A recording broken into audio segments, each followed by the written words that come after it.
7 en punto, el presidente afirma que el Poder Judicial está atrofiado. Buscará impulsar una reforma para que se elijan ministros por voto popular. Citan a comparecer al ex subprocurador anticorrupción de Nuevo León, Ernesto Canales, el 25 de mayo. Se resolverá si se ordena su aprehensión por el delito de administración fraudulenta. Sigue el flujo de migrantes en la frontera de México con Estados Unidos a horas de que concluya el título 42. Y en la afición, Real Madrid y Manchester City empatan en la Champions League. Comenzamos.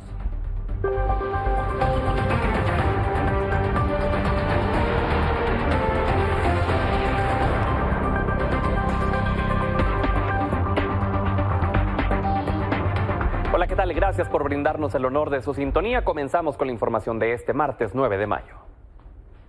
No tiene remedio el Poder Judicial, está podrido, están actuando de manera facciosa, no violaron absolutamente nada, pero en un acto de prepotencia y de autoritarismo se atreven a cancelar la ley. Y también eso, ¿cómo se llama? Plan B, sí, ahí viene el C, anuncio septiembre, antes de que yo termine, voy a enviar cuando menos tres reformas hasta ahora, la del Poder Judicial, para que el pueblo elija a los ministros, como lo establecía la Constitución Liberal de 1857. ¿Qué piensa del tope de Saldívar, señor? Pues lo mismo. No, es que hay un entorno muy conservador, muchas presiones del bloque conservador que tiene pues uno de sus brazos en la abogacía. Así fue como el presidente López Obrador reaccionó al revés que dio la Suprema Corte a la primera parte del Plan B electoral. Destacó que el Poder Judicial está atrofiado y por tanto buscará impulsar una reforma para que los ministros sean elegidos por voto popular, rechazando que se trata de una revancha sobre el voto del ministro Saldívar. El mandatario consideró que lo hizo porque sufrió presiones del bloque conservador y alertó que tienen todo para presentar el Plan C. Destacó que solo teniendo una mayoría calificada de Morena en el Congreso para 2024 se lograrán hacer reformas a la Constitución. Y por supuesto, esta decisión de la Suprema Corte ha traído todo tipo de reacciones en la Comisión Permanente del Congreso de la Unión. Silvia Arellano, tienes detalles, por favor, buenas noches.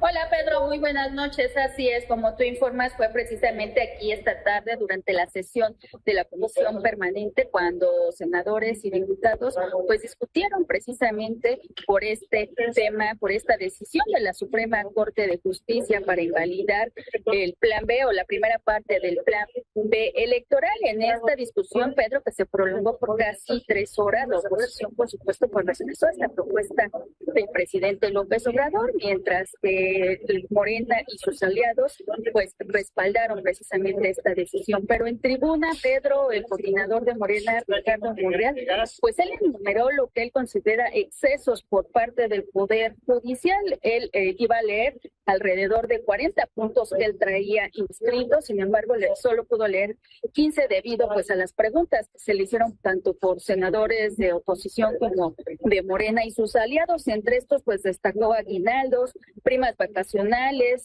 también pues un comedor donde se puede ordenar bebidas y alimentos a la carta, bebidas alcohólicas que utilizan vehículos blindados. Y también pues aquí el senador Ricardo Monreal dijo que él no estaba de acuerdo en que la Corte pues sustituya al Poder Legislativo y también pues recordó que el Congreso tiene facultades para citar a comparecer a los ministros de la Corte y también pues para el recurso de juicio político. Pero si te parece vamos a escuchar cómo lo dijo el senador Ricardo Monreal.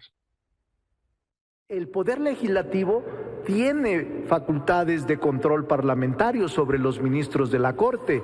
Lo que sucede es que no los hemos ejercido. Tenemos la expectativa, posibilidad y facultad de citarlos a comparecer. Y también tenemos un recurso que poco se agota, que es el juicio político en caso de que se vulneren principios fundamentales de la Constitución y se reitere sistemáticamente la violación o la invasión de facultades de otros poderes.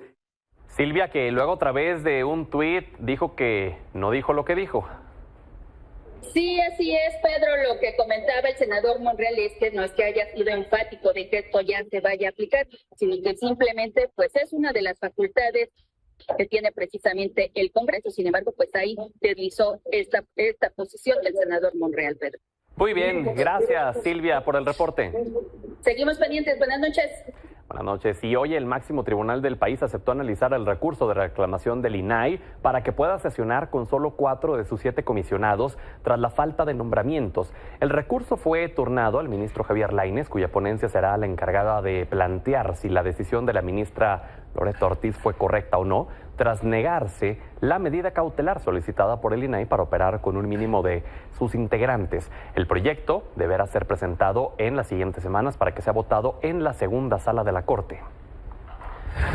En otros temas, este martes el presidente nacional de Morena, Mario Delgado, respondió a las recientes declaraciones dadas por el canciller Marcelo Ebrard sobre el establecimiento de reglas para la contienda por la candidatura presidencial. Dijo que pese a que algunos personajes tienen prisa por el 24, se debe mantener su apoyo en las elecciones de Coahuila y Estado de México. Aseguró que después de la jornada electoral, las condiciones para la contienda presidencial serán definidas entre todos para que sean respetadas, pero que no se impondrán reglas. Pasando a temas políticos de la Ciudad de México, con 34 votos a favor, 1 en contra y 1 abstención, el Pleno del Congreso capitalino aprobó la reforma a la Ley Orgánica de la Fiscalía Local, la cual facilita el proceso de ratificación de Ernestina Godoy como titular de dicha dependencia por 4 años más. Esta votación se dio en medio de un fuerte dispositivo al exterior del recinto, en el que manifestantes se pronunciaron contra la llamada Ley Godoy. Durante la discusión se indicó que con estas modificaciones se prevé dar mayor participación a la ciudadanía en la evaluación de los trabajos de la Fiscalía. Y hace apenas unos días le dimos a conocer que PRI, PAN y PRD cerraron filas, anunciaron que irán juntos en 2024 por la jefatura de gobierno de la Ciudad de México, bajo la alianza Va por la Ciudad de México. Tengo el gusto de recibir aquí en el estudio a los presidentes del PAN y del PRD, Andrés Ataide y Nora Arias. Gracias por estar aquí con nosotros. Gracias, Pedro, por la invitación. Al contrario, igualmente, gusto saludarte otra vez. Y mandarle también saludos al presidente del PRI de la Ciudad de México, Israel Betanzos, quien por causas de salud no pudo acompañarlos el día de hoy, pero bueno, suponemos que hablarán ustedes a nombre de él también como integrantes de esta coalición. Por supuesto. Así es. A ver, se formaliza ya. ¿Qué sigue? ¿Cuáles son los tiempos? ¿Cuáles son las formas, presidenta, si nos pudiera decir? Muy bien. Fíjate que el día 2 de mayo firmamos la carta compromiso, en donde queremos ir en alianza una vez más, pero sobre todo con gobiernos de coalición, tanto a la jefatura de gobierno como a las alcaldías, y también irnos en alianza parlamentaria. Esos son los 3 principales objetivos que tenemos. Ok, ¿y cuáles van a ser los tiempos, presidente? ¿Cómo se va a definir qué va a pasar? Yo creo que aquí lo más importante, sobre todo dado el resultado electoral que tuvimos en el 2021, en donde la alianza en la Ciudad de México funcionó y funcionó muy bien, lo hemos platicado en anteriores ocasiones, si se hubiera votado por la jefatura de gobierno, la confianza ciudadana fue tal que hubiéramos ganado esa elección. Ahora lo que sigue es ir en unidad, hacer mucha política, ir en consenso, y lo hemos platicado entre nosotros. Esta carta compromiso no está cerrada solamente a nosotros, sino también y sobre todo, y quizá lo más importante, es también hacer alianza con la sociedad civil organizada. Nosotros entendemos que sin su apoyo, sin su ayuda, incluso me atrevería a decir sin su visto bueno, es decir, que formen parte también de la toma de decisiones, el proyecto de ciudad podría complicarse. Y yo creo que hoy están todas las circunstancias dadas para poder competir y ganar la jefatura de gobierno el próximo año. En términos de tiempos, nosotros lo que estamos previendo es que pasando la elección del Estado de México podamos sentarnos con todas y con todos los que han legítimamente levantado la mano y han dicho queremos competir, queremos encabezar el proyecto de la ciudad. Y dado eso, la exposición, sobre todo medir con qué personaje, con qué mujer o con qué hombre la Alianza Va por la Ciudad de México puede ganar la elección del próximo año. Que imagino ya lo están haciendo, ¿no? Es un ejercicio que los partidos realizan desde antes de dar a conocer incluso algo ya formalizado. Presidenta, ¿cómo les va en estas mediciones que hacen, suponiendo que tienen a tal o cual? Así es, mira, cada uno de los partidos sacará a sus aspirantes, a los mejores posicionados, queremos los mejores cuadros, ¿no? Los mejores perfiles, y bueno, es lo que estamos platicando los tres partidos, de cómo le vamos a hacer, quién va a ser el mejor candidato o candidata para esta alianza. Por ejemplo, por el PRD, ¿quiénes levantan la mano? Mira, tenemos ahí dos compañeros que, bueno, son dos coordinados de bancadas, ¿no? Que en este caso Luis Cházaro. Luis Cházaro y Víctor Hugo. Y son los que han levantado solamente la mano por Así parte es, y del estaremos PRD. viendo al interno de nuestro partido cuál será el candidato. Y bueno, en Partido de Acción Nacional hay una larga lista, presidente. Yo estoy muy tranquilo porque incluyo, por supuesto, a los aspirantes del PRI, del PRD, los del PAN no son la excepción. A diferencia de tener corcholatas o corcholatitas, así se han autonombrado, en el PAN, PRI y PRD tenemos a quienes aspiran, hombres y mujeres, que donde están y donde han estado han dado resultados. Y en el PAN tenemos a Santiago Taboada, en Benito Juárez, que lleva ya bastantes años siendo el mejor alcalde de la ciudad. Alia Limón, que le bastó año y medio para cambiarle el rostro a Álvaro Obregón. Laida Sansores dejó un desastre en esa alcaldía y Lía lo está haciendo muy bien. Y están nuestras dos senadoras chilangas, está Xóchitl Gálvez, está Kenia López Rabadán. Así que desde el PAN de la Ciudad de México estamos contentos porque las caras, los rostros, los personajes que tenemos para competir y ganarle a Morena a la Ciudad de México son muy competitivos.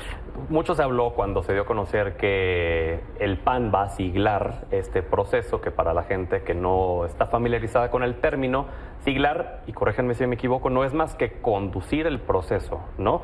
No quiere decir que forzosamente va a ser un perfil panista el que va a ser el electo, ¿correcto? Así es, mira, también faltaba nuestro candidato por el PRI, que es Adrián Rubalcaba, efectivamente, y se hizo en algunos otros estados, ¿no? Quién es el que sigla, pero puede ser de cualquier partido o de la sociedad civil. Esa es la idea. Y si hay la apertura para Desde poder el PAN hacerlo. tenemos total apertura. Nosotros lo que queremos es ir en alianza, ir unidos, es extender esta alianza a otros partidos políticos, incluso sociedad civil organizada, y por supuesto también tomar en cuenta el último dibujo electoral, ¿no? Por eso ya hace bien la presidenta en hablar de los gobiernos de coalición, no solamente para la jefatura de gobierno, sino también para las alcaldías, para que todas las fuerzas políticas y ciudadanas y ciudadanos también formen parte de los gobiernos. Ese es un tema muy importante, es algo que ya se está planteando ahorita en el Estado de México, por ejemplo, y entonces en la Ciudad de México sería lo propio, gobiernos de coalición. Así es, vamos por Todo. gobiernos de coalición, ya lo tenemos en la Constitución de la Ciudad de México. Ok. Entonces estaríamos ahí revisando las leyes reglamentarias, ¿no? Para hacerlo realidad. Pero ya estamos trabajando en ello, vamos por los gobiernos de coalición. Presidente, ¿cuáles son los datos concretos que ustedes tienen, que obviamente nosotros no tenemos, pero que les dan esa seguridad de decir, vamos a ganar la Ciudad de Mira, México? yo te daría dos de bote pronto. El primero, el último dibujo electoral, el último resultado, la última gran fotografía que fue la elección del 2021. Se dice poco, pero en la elección de la Ciudad de México, hace un par de años, le ganamos 9 de 16 alcaldías a Morena. Nos quedamos un pelito de gato en otras 2 o 3, particularmente Xochimilco, GAM, Iztacalco.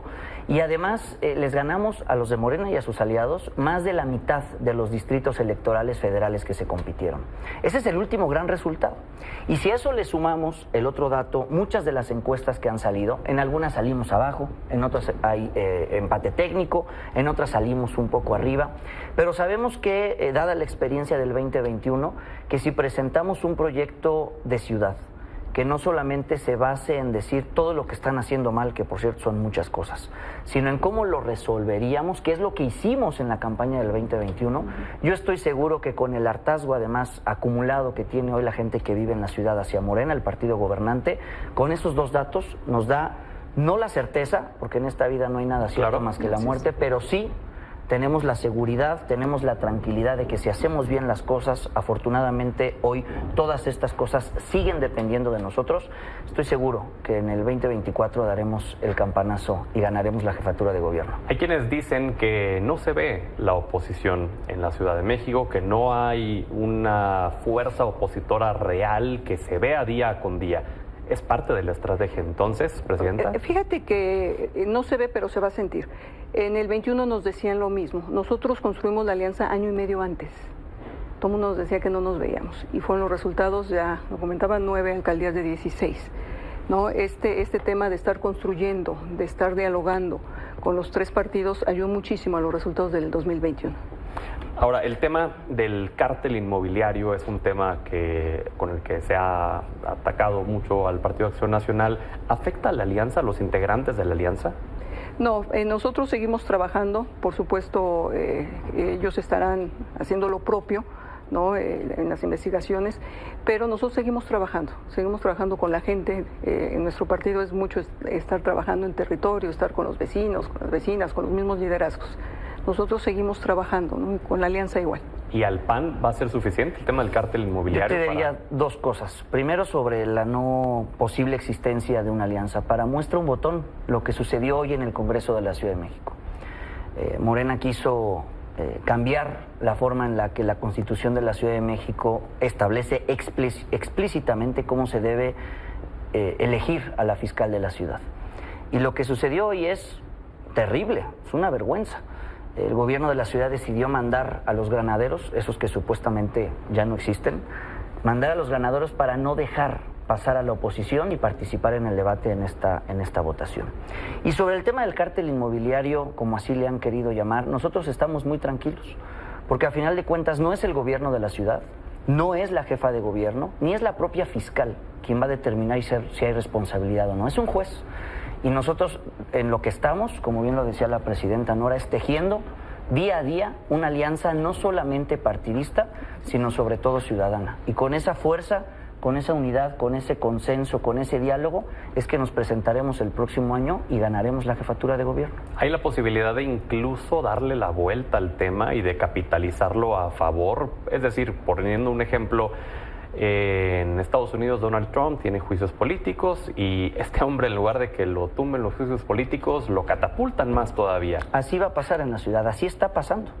El PAN en la ciudad, lejos de tener una caída, y así lo muestran casi todas las mediciones, una caída en los últimos 6, 8 o 12 meses, lejos de estancarse o de haber caído, incluso la marca del PAN en la ciudad se está fortaleciendo. Tuvimos en el 21 nuestro mejor resultado en toda nuestra historia y yo estoy seguro que en el 2024, con buenos gobiernos en las alcaldías, con un buen trabajo en el Congreso de la ciudad y presentándonos en unidad en esta alianza, el PAN seguirá creciendo. Pues les agradezco a ambos por haber estado con nosotros el día de hoy. Vamos a seguir de cerca las acciones que estén haciendo de aquí hasta la elección y por favor tengamos la puerta de la comunicación abierta para informar. Por supuesto, y un saludo al buen Israel Betanzos, presidente del PRI en la ciudad. Amigo presidente, gracias. Claro que sí. Gracias. Vamos a la pausa y ya regresamos. Esta mañana el presidente López Obrador conversó por alrededor de una hora con su homólogo estadounidense Joe Biden. A través de Twitter explicó que reafirmaron compromisos en seguir trabajando juntos en temas como la migración, el tráfico de drogas y armas, así como el bienestar de los pueblos más pobres del continente.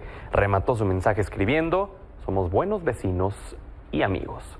Más tarde, la Casa Blanca también informó sobre la llamada, explicó que ambos presidentes discutieron la urgencia de reducir la aglomeración de migrantes en el norte de México y continuar implementando una política migratoria conjunta. Acordaron que después del 11 de mayo, tras el fin del título 42, continuarán trabajando en dicha estrategia. Además, el presidente Biden se comprometió a hacer lo posible para reducir el tráfico de armas a México. Y hablando del final del título 42, que ya es prácticamente este jueves, continúa el flujo migratorio en la frontera mexicana. Vamos a enlazarnos a distintos puntos fronterizos para saber la situación. Saludo con gusto a mi compañero Said Betanzos en Tijuana, Baja California, a Iván Ruiz en Ciudad Juárez, Chihuahua, y a Iván Sánchez en Piedras Negras, Coahuila. Compañeros, gracias. Comenzamos contigo, Said. Adelante. ¿Qué tal? Muy buenas tardes, Pedro. Comentarte que, bueno, pues están llegando bastantes migrantes a este punto de la frontera entre Tijuana y San Diego. Sobre todo lo que estamos observando es que muchos de ellos han sido engañados. ¿Por quién? No sabemos. Lo que sí es que se observa que, bueno, los que han sido beneficiados de alguna forma son los traficantes de personas, porque los llevan a cruzar a una parte del muro fronterizo, algunos los hacen escalar este muro, llegar precisamente ahí en donde están estos dos muros, el que divide Tijuana y el que está en San Diego. Y bueno, prácticamente te puedo decir que en las últimas semanas se ha dado esta presencia de migrantes, pero en estos últimos 5 días ha incrementado bastante. Te puedo decir que hoy, esta mañana, eran prácticamente 600 los migrantes en promedio los que estaban ahí. ¿Qué hacen las autoridades? Dividirlos. Por un lado los pequeños, por otro lado los hombres, por otro lado las que son parejas y también por otro lado los que vienen solos, es decir, no acompañados y después son llevados de alguna forma, si es que hay espacio, a algún centro de procesamiento. Pero te quiero decir que prácticamente la verdad es que no hay capacidad. Lo mismo los albergues están llenos completamente de migrantes que de alguna forma ya hicieron su aplicación a través de esta app CBP One y que ya tienen una fecha para ir e ingresar a los Estados Unidos, claro, reuniendo los requisitos. Te quiero decir que, bueno, esto está incrementando, vamos a estar pendientes sobre todo porque, bueno, pues lo que ellos esperan es ingresar antes de que concluya este título 42 e inicie el título número 8, pero de verdad es una gran cantidad y lo que vemos sobre todo, pues es las inclemencias en las que viven y sin alimento. Muy bien, gracias, Said. Vamos contigo, Iván Ruiz, a Ciudad Juárez, Chihuahua. ¿Qué tal, Pedro? Muy buenas tardes. Aquí en la frontera de Ciudad Juárez, El Paso, pues las condiciones para los migrantes se están complicando. A mis espaldas hay trabajos ya de la Guardia Nacional que están ampliando el cerco que tienen aquí para de alambre de púas y navajas, para evitar que incluso lleguen más migrantes a esta zona, al punto número 40 del cerco metálico de este muro fronterizo, en donde están colocando esta nueva valla para evitar que pues pase esto, como vemos aquí en las imágenes, que continúen arribando pues decenas de migrantes que están esperando que les abran las puertas de esta, la número 40 del muro fronterizo, para solicitar el famoso asilo político. Esto ante la cercanía de la cancelación del título 42. Aquí continúan arribando y cruzando de forma ilegal decenas de migrantes de diferentes nacionalidades, sobre todo allá de Centroamérica, para pues tratar de conseguir este asilo político. Sin embargo, ellos tienen la mayor parte del día aquí sobre las inclemencias del tiempo, es decir, bajo los rayos del sol. Incluso los mismos elementos de la Guardia Nacional acaban de desmontar un campamento que tenían justo debajo de ese árbol, en donde pues están ampliando, repito, el cerco, un cerco similar al que se encuentra justamente aquí al punto de esta entrada. Ahí lo podemos apreciar, es para que los migrantes no se acerquen a la puerta y puedan ser atendidos por la patrulla fronteriza. Se dice que una vez que concluya el título 42, les será aplicado el famoso título 8, que los deporta de manera inmediata tras considerarse pues su ingreso a los Estados Unidos de forma ilegal como una invasión.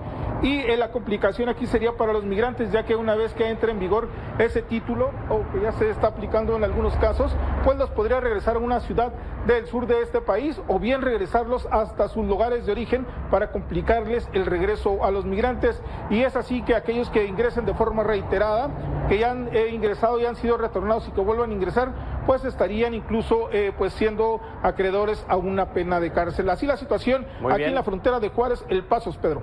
Gracias, Iván. Vamos ahora con mi compañero Iván Sánchez en Piedras Negras, Coahuila. Adelante. ¿Qué tal, Pedro? Te saludo con mucho gusto a ti y a mis compañeros de todo el auditorio. Pues aquí en Coahuila se percibe ya un flujo migratorio pues constante.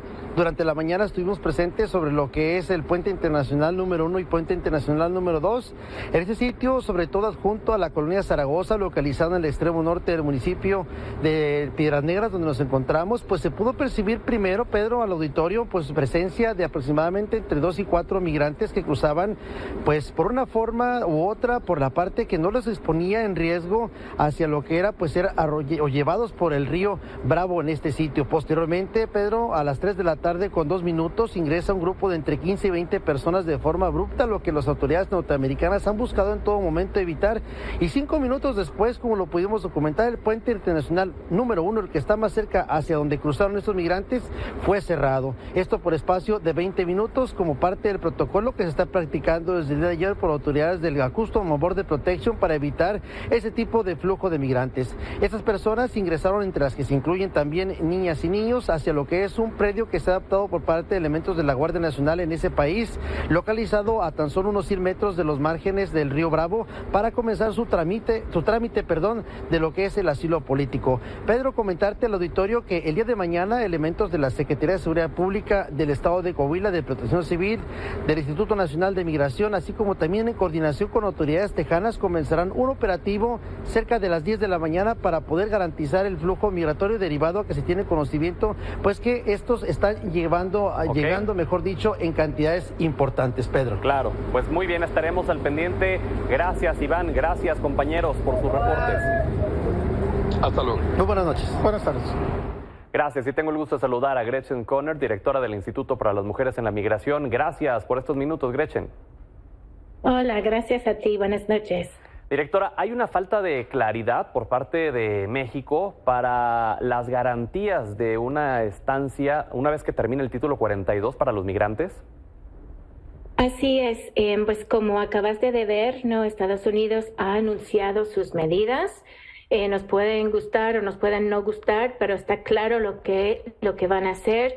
Y lo que quisiéramos hacer desde México es dónde está el gobierno mexicano, dónde está la política migratoria mexicana, porque como escuchaste ahorita, México acordó recibir por lo menos personas de las nacionalidades cubana, nicaragüense, haitiana, y venezolana de regreso bajo título 8, que es lo que va a iniciar nuevamente el 11 de mayo. Entonces, pues nosotros, pues no es la primera vez, pero enviamos una carta pública el día de hoy a Relaciones Exteriores y tanto también a Secretaría de Gobernación, porque no nos queda claro cuáles son las nacionalidades que va a aceptar México, más allá de los 4 que supongamos que es así. ¿Qué documentos migratorios no van a recibir? Sabiendo el gobierno mexicano que muchas de estas personas van a necesitar protección internacional, ¿qué previsiones tiene listos para hacer las evaluaciones de estas personas? ¿Dónde deberían de ir? Ya escuchamos que los albergues ya están llenos. ¿Cuáles son los planes para fortalecer a los albergues, dar más servicios, comida, techo, medidas para la Comisión Mexicana de Ayuda a Refugiados para recibir también y evaluar las necesidades de estas personas que aparentemente van a regresar bajo el título 8. Entonces, pues esas serían algunas de las preguntas que mandamos el día de hoy en una carta pública a Relaciones Exteriores y a la Secretaría de Gobernación. Y también cómo se va a cuidar a la niñez, ¿no? Que es una parte importante también. Claro, las familias pueden ser retornadas. Ahora es importante, niños y niños no acompañados no tienen que pasar por esta aplicación de CBP One, ni tampoco se les va a aplicar esta nueva regla que va a salir mañana apenas de lo que están llamando la veda de tránsito, ¿no? Que requiere que las personas que cruzan entre puertas de entrada, no por CBP One, la aplicación del teléfono, pero de forma irregular, que van a tener que comprobar que solicitaron y que fueron rechazados en su camino en alguno de los países de tránsito. Niños y niños no acompañados no entran en estas reglas, pero familias con niños y niñas sí. Ok, ¿y de parte de quién tendría que venir esta respuesta, esta claridad? ¿Tendría que ser por parte del canciller Marcelo Ebrard? ¿Tendría que ser por parte del secretario de Gobernación Adán Augusto López o del propio presidente, Gretchen? Bueno, el comunicado de prensa que publicaron la semana pasada, el 2 de mayo, salió de Presidencia y ahí explicaron que México estaba, había acordado que van a recibir algunas personas. Se supone, no lo hicieron muy claro, pero que son estas 4 nacionalidades. Pero quien ha estado negociando con Estados Unidos durante todo este tiempo es Secretaría de Relaciones Exteriores.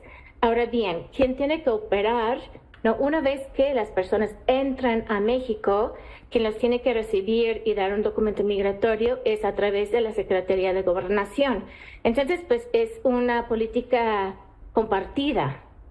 Claro, que abarca diferentes secretarías y que involucra a muchos personajes. Entonces, bueno, ojalá que mañana pudiera haber alguna respuesta a esta petición, a esta necesidad de claridad que hicieron Y si la tienen, por favor, se los agradeceríamos para poder compartir los datos al auditorio, Gretchen. Sí, claro que sí. Sí, esperemos, porque quisiéramos saber como organizaciones que atendemos a migrantes y solicitantes día con día qué va a pasar para poder informar a la gente, porque como ya vimos, hay muchísima confusión. Exactamente. Pues directora, gracias por estos valiosos minutos. Estamos al pendiente. Gracias a ti. Y hablando de Estados Unidos, pero en temas judiciales, hoy el Departamento de Estado, del Tesoro, de ese país sancionó a Joaquín Guzmán López, alias El Güero, e hijo del Chapo Guzmán, por tráfico de fentanilo. Lo incluyó en la lista de la Oficina para el Control de Bienes Extranjeros junto a otras 3 personas del cártel de Sinaloa y 2 empresas. Es el cuarto y último miembro de los Chapitos en ser incluido en esta lista. Según las autoridades, trabaja de cerca con sus hermanos, es responsable de supervisar aspectos del tráfico de drogas, principalmente el manejo de superlaboratorios y coordinar el envío de drogas desde México a ese país. En otros temas, el ex subprocurador anticorrupción de Nuevo León, Ernesto Canales, deberá presentarse el próximo 25 de mayo a una audiencia donde se resolverá si se ordena su aprehensión por el delito de administración fraudulenta luego de varias semanas de estar ilocalizable. Un juzgado penal de la Ciudad de México fijó la fecha para que el exfuncionario acuda, presente sus argumentos ante los señalamientos. Esta solicitud hacia el ex subprocurador se deriva de la denuncia de Paula Cusi, quien lo acusa de haberse quedado de manera ilegal con $6.6 millones cuando era su abogado. Vamos a otros temas. Esta mañana el gobierno de México anunció el fin de la emergencia sanitaria por la pandemia de COVID-19 que empezó a propagarse en 2020. El subsecretario de Salud, Hugo López-Gatell, informó que la decisión está basada en los criterios de la Organización Mundial de la Salud por la tendencia a la baja en los casos registrados, así como los niveles de inmunidad. Además, anunció que se pondrá en marcha un plan de gestión a largo plazo para atender el COVID-19 en el país, que ahora será considerada una enfermedad endémica, es decir, que la enfermedad permanecerá para siempre. El plan contempla mantener la vigilancia, monitoreo y sistemas de alerta de la enfermedad, un plan de vacunación integrado al plan general y actualizar los planes de respuesta del sistema de salud. El presidente ha firmado un decreto que pone fin a la vigencia del decreto original del 23 de marzo de 2020, en el que se estableció la situación de emergencia sanitaria asociada a COVID-19. En consecuencia, con este decreto que pone fin, tendrán que darse por suspendidas también las vigencias de los distintos acuerdos que en su momento emitió el Consejo de Salubridad General y el secretario de Salud para instruir la acción extraordinaria en materia de salubridad general. Lo cierto es que las cifras que ha dejado hasta el momento el COVID-19 en México son altas. Desde la detección del primer caso en febrero de 2020 se han registrado 7.595.000 contagios. De estos, casi 1 de cada 10 requirieron hospitalización. Casi la mitad de los casos se dieron durante el 2022. El 50% de los casos se reportaron en 5 entidades: Ciudad de México, Estado de México, Guanajuato, Nuevo León y Jalisco. En el caso de las muertes, la pandemia ha dejado más de 500,000 de fallecidos, la mayoría hombres. Por entidad, el Estado de México fue el que más defunciones registró, seguido de la Ciudad de México. Y en cuanto a la vacunación, desde diciembre de 2020 se aplicaron 229 millones de vacunas, se han completado 88 millones de esquemas de vacunación. Justo sobre estas cifras, en particular por la de los fallecidos, Movimiento Ciudadano en la Cámara de Diputados pidió crear una comisión independiente para evaluar las acciones del gobierno durante la pandemia. El legislador Salomón Chertorivsky exigió también rendición de cuentas y que se determinen responsabilidades individuales e institucionales por las muertes durante esta emergencia sanitaria, además de la necesidad de tener acciones preventivas para combatir el coronavirus y hacer frente a nuevas pandemias. Vamos a la pausa, pero como cada martes lo dejamos con el director del IMSS, Zoe Robledo. En México, la atención médica para las personas sin seguridad social ha tenido 3 grandes generaciones de reformas expresadas en la Ley General de Salud.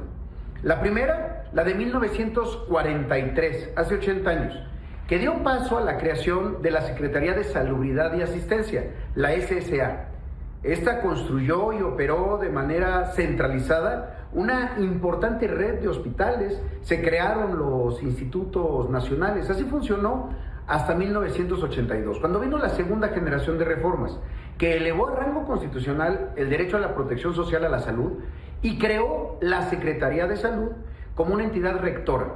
Ahí inició el proceso de descentralización, dando a los estados la prestación de los servicios de salud y entregándoles las unidades que antes eran operadas desde la federación.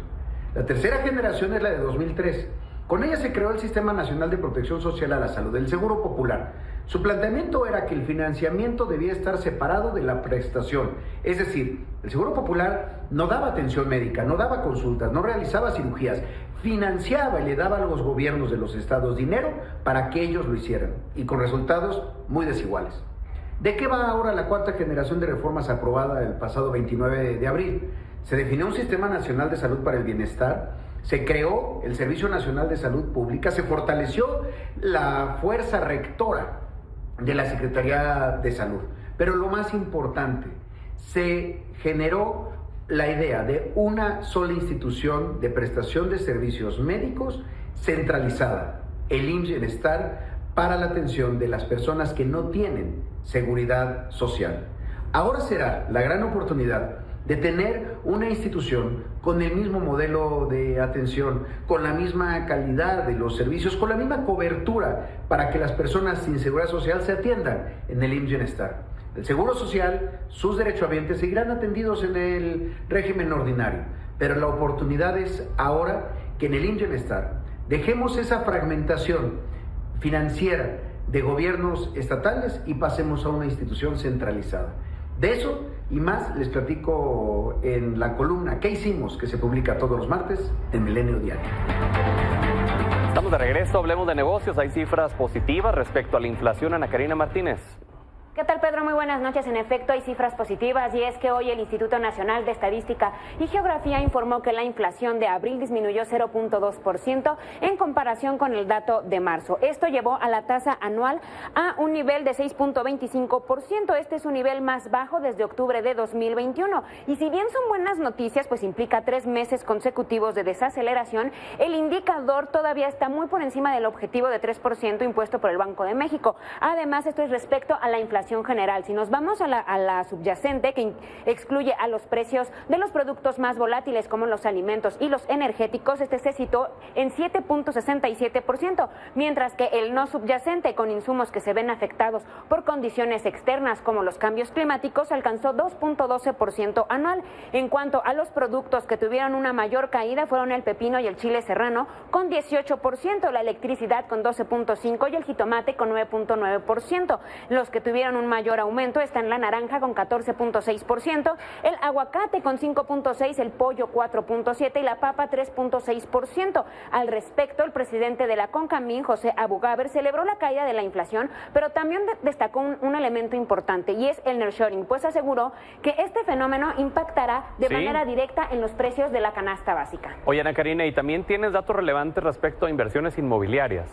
Así es, en este caso es de Grupo Coppel, pues aseguró que tiene prevista una inversión de hasta 10,000 millones de pesos en lo que va de este año, para todo este año. La empresa explicó que de este monto, 2,000 millones de pesos se utilizarán para la construcción de tiendas nuevas en el país, mientras que 1,900 millones serán para la remodelación de los inmuebles que ya tienen actualmente. Esto con el objetivo de incluir los mejores estándares de eficiencia eléctrica y uso de energías renovables. Coppel también invertirá en mejorar la experiencia de venta omnicanal y destinará un monto también para el mantenimiento y decoración de edificios y de centros de distribución. Además, el grupo destacó que esta es una inversión muy importante para la compañía y que va en línea con el objetivo de Grupo Coppel de llevar sus productos y también los servicios financieros a más personas, así como mejorar la experiencia de compra de sus clientes.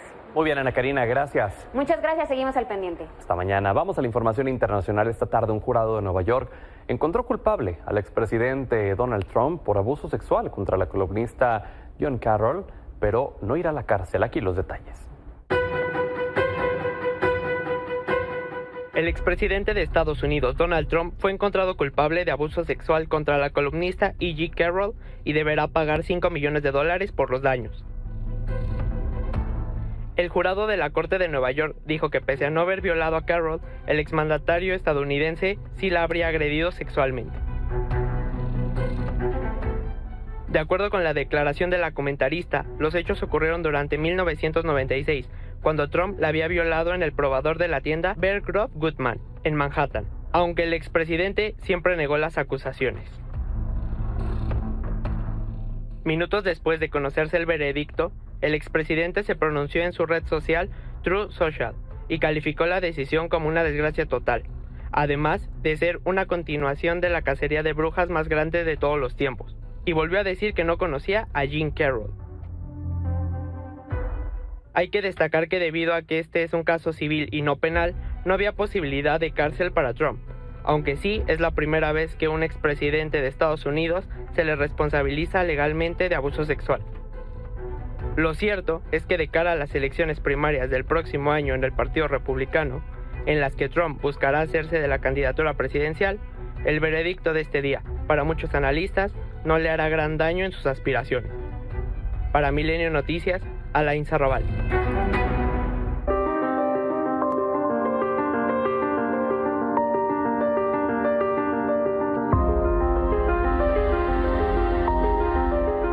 Fanny Miranda, como cada martes, bienvenida. Oye, traes un tema respecto a la tala ilegal en el Estado de México, ¿no?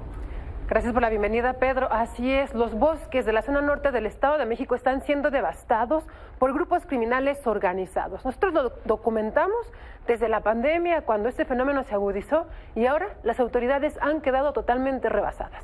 Aquí la historia.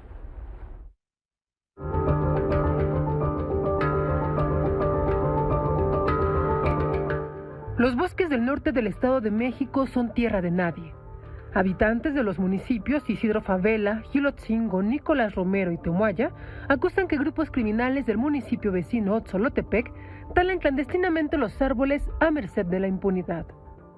Su raíz es tirar árboles ilegalmente en toda la zona del perímetro de la presa Iturbide y claro, colindancia. Ni siquiera existen los depósitos o aserraderos en Isidro Favela, sino que somos solamente paso de tala y se van hacia Otzolotepec, que es donde tienen su raíz este tipo de grupos. Las autoridades están rebasadas.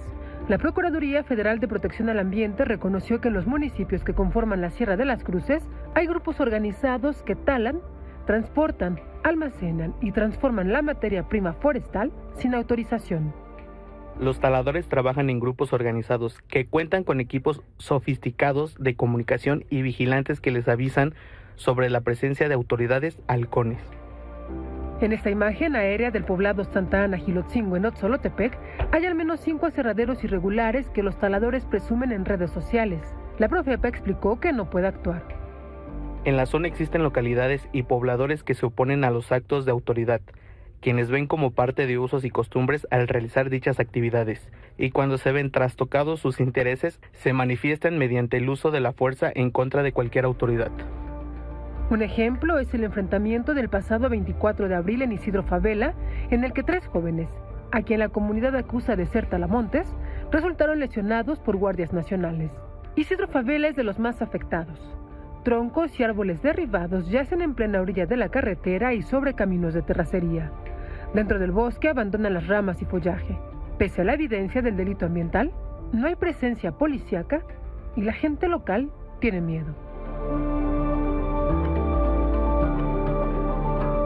Nosotros como vecinos favelenses nos hemos rebasado porque este tipo de grupos están armados.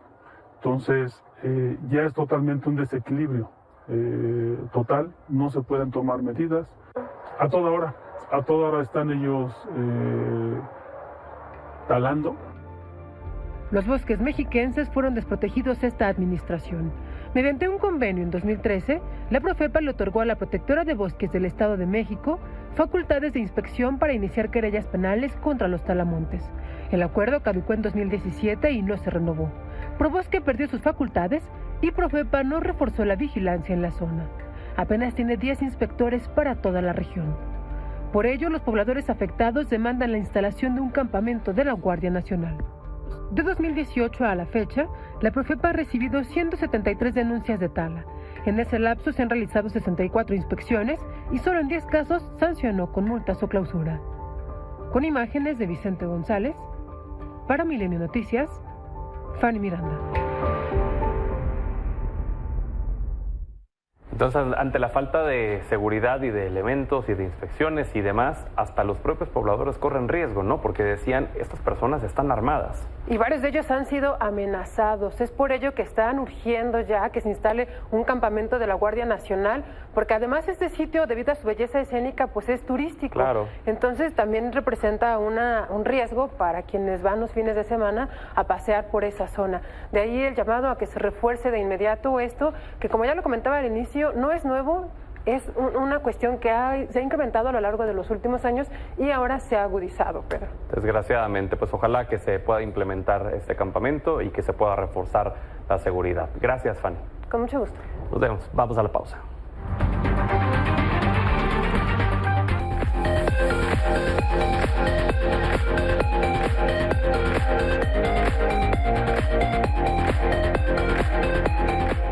Hablemos de gadgets y de tecnología con Fernando Santillanes. Bienvenido, Fer. Muchas gracias, Pedro. En este espacio hemos hablado de inteligencia artificial, de avances de la tecnología que parece hasta de ciencia ficción. Y hoy me encanta esto porque el laboratorio de Jet Propulsion o propulsión de jet de la NASA, es uno de los más innovadores, presentó esto. Un robot que ya lleva desarrollando algunos años. Es un robot con toda la apariencia de una anguila o de una serpiente. Tiene 10 secciones motorizadas que se han impreso en impresión 3D, de plástico y algunas de metal, lo que estamos viendo en pantalla. La idea es que este robot pueda llegar a explorar como ningún otro cualquier superficie espacial. Lo han probado sobre nieve, sobre arena, sobre cualquier superficie y logra introducirse, acceder, se mueve con una facilidad impresionante que le daría a la NASA la capacidad de explorar la superficie lunar, que es un lugar a donde lo quieren mandar primero, como nunca nadie lo ha hecho. Pesa 100 kilos, Pedro, no es tan fácil de poner, pero el hecho de lograr, y eso es lo interesante, conjugar el diseño con un diseño biológico. Están inspirados en anguilas, en serpientes, algo que hemos visto continuamente en muchos robots y que ahora que es el último prototipo, presentaron este video el día de ayer, pues logra impresionar y nos deja pensando cómo será la exploración espacial. Ya olvídate de los rovers, ya olvídate de las ruedas. Esto es lo último. La manera en la que se mueve es totalmente innovadora porque dijeron, no hay que poner ruedas, hay que hacer lo que la naturaleza nos ha enseñado ya para poder explorar como lo haría un animal. Ahí también va sobre el agua. Va sobre el agua, es autónomo, tiene inteligencia artificial y esto podría cambiar para siempre la exploración espacial. ¿Cómo ves? ¿Y qué uso se le van a dar? ¿Nada más explorar? Exploración, por el momento. Primero se diseñó para exploración submarina, en lugares muy profundos. Después dijeron, oye, espacio, mar, esto puede funcionar en el espacio. Lo veremos si en la próxima misión con humanos, que será ya muy pronto, como próximo año, logran llevar este robot anguila o serpiente de la NASA, Pedro. Órale, pues bueno, Fernando, qué interesante. Nos vemos el martes. Nos vemos la próxima semana con más de todo esto, con más del mundo de los geeks.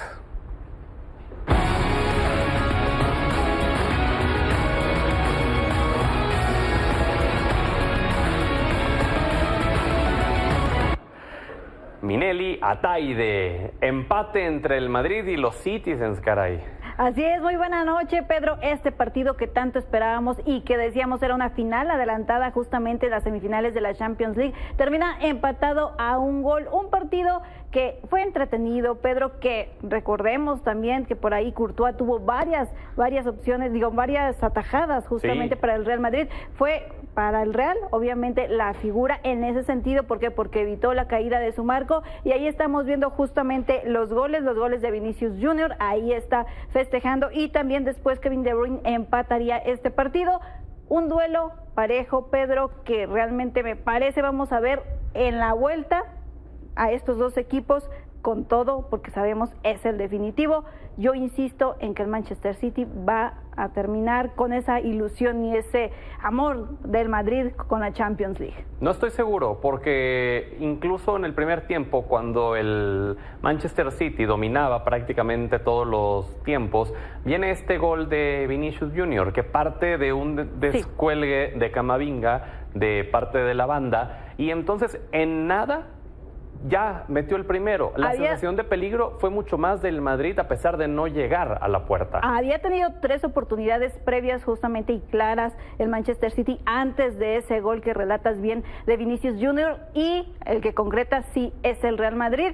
Pero insisto, para la vuelta sabemos que el City tiene que, al final es la obligación para ellos, más allá de todo lo que suceda en la Premier League, en la Liga. El Madrid sabemos también que está aferrado. ¿Por qué? Porque prácticamente se le va a la Liga, ya lleva una ventaja importante justamente el Barcelona en la Liga Española, pero te digo, yo insisto en que tienen a un elemento como Erling Haaland que hoy en la estuvo vuelta opacado por Rudiger. Hoy le faltó, sí, hoy le faltó. Rudiger hizo muy buen trabajo, pero Haaland no es de este planeta, entonces lo hemos platicado mucho, ¿no? Y la verdad es que nos ha faltado muchas veces espacio para platicar lo que ha hecho Erling Haaland justamente a una corta edad, y que te insisto, yo creo que lo vamos a ver diferente ya para la vuelta, porque sabemos que es el definitivo y es a lo que se está aferrando justamente el equipo de Pep Guardiola. Así es que esperemos a la vuelta, Pedro, que será el próximo 17 de mayo, y ahí veremos muy parejo este partido.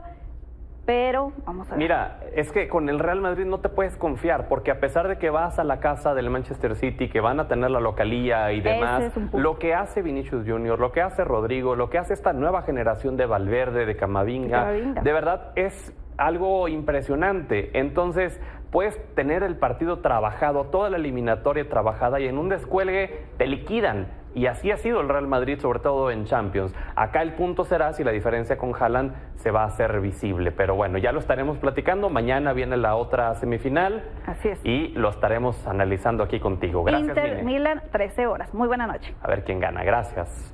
Y gracias a usted por habernos brindado el honor de su sintonía. Hasta mañana.